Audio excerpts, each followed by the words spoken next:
The People's Assembly approved the general budget of 1,390 billion Syrian pounds, nearly half of it for social support.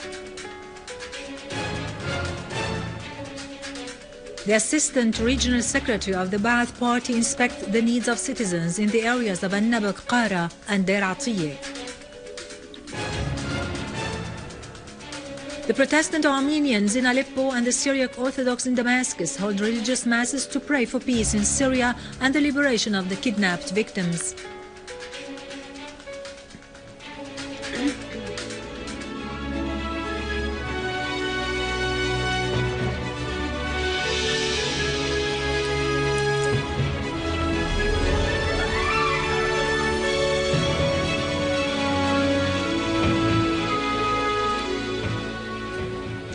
Good afternoon, ladies and gentlemen. I'm Yarado Krikorian with the news in English.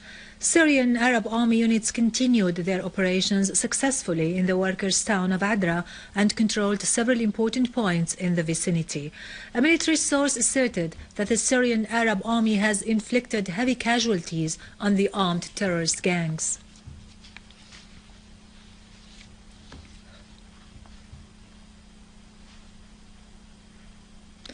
A unit of the police and security forces captured terrorist vehicles carrying weapons and ammunition to the terrorist gangs in the town of al-Nabek. They also stormed a terrorist hideout and found a store of weapons and ammunition. They also captured another hideout containing amounts of medical compounds and equipment stolen from government hospitals. In the farms around al-Nabek, the security forces chased terrorist gangs and combed the area and captured another hideout containing large amounts of weapons used by the terrorists to terrify innocent civilians and to attack military points in al-Nabek.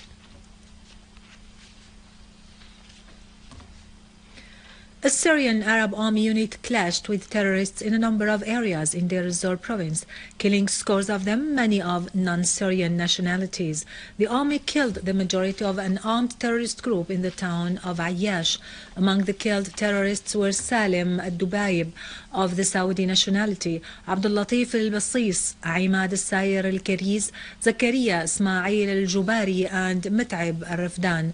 A Syrian Arab army unit also targeted terrorist gatherings and hideouts in the areas of Al-Ardi, As-Sina'a and Jbeile, killing a number of terrorists.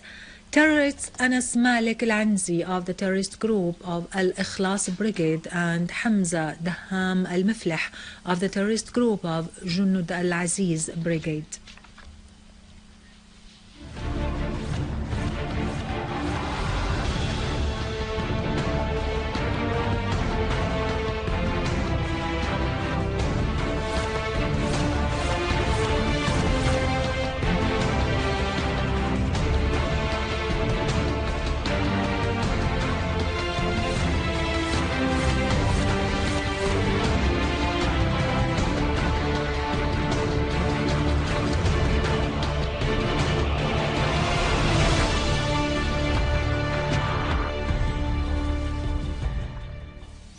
Welcome back.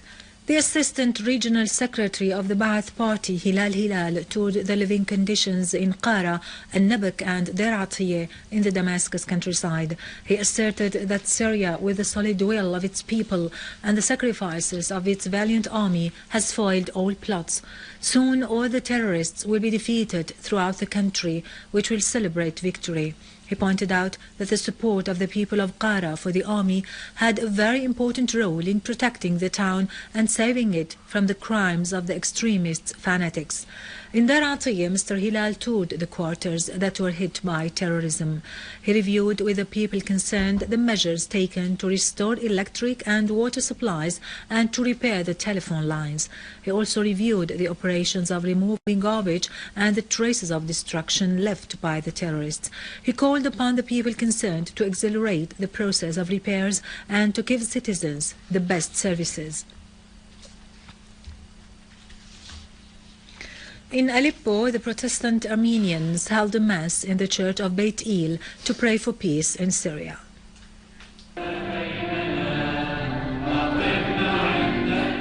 A religious mass has been yesterday held at the Armenian Evangelical Church of Bithel in Al-Slimaniya neighborhood in Aleppo city for the release of the abducted bishops and nuns and all the abductees in Syria. Worshippers lit candles and prayed for peace to prevail in Syria, for the repose of martyrs' souls and the victory of the Syrian Arab army. The participants affirmed that the Christians are not a minority in the region, but they are part of a wide of civilization stretching from Lebanon, Athens to Moscow. In Damascus, a mass was held in the Church of the Syriac Orthodox to pray for peace in Syria and the liberation of the kidnapped people from the armed gangs of terrorism. The Mass was led by His Beatitude, the Deputy Patriarch, Poulos Asuki. The Orthodox branch of the General Union of Women took part in the Mass. They prayed to God to protect Syria and its people and to preserve stability throughout the homeland. The participating women asserted their condolences to the bereaved victims of terrorism. They pointed out that they came to express solidarity with their Muslim brothers and to tell the whole world that the Syrians are united and the unity would never be overcome by plots or conspiracies. The leader of the Turkish People's Party exposed Erdogan's theft of money and giving it to the terrorists in Syria.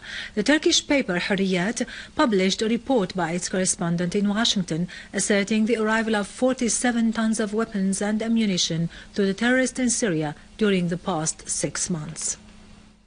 Once more, the Turkish parliament witnessed heated deliberations during the discussion of next year's general budget.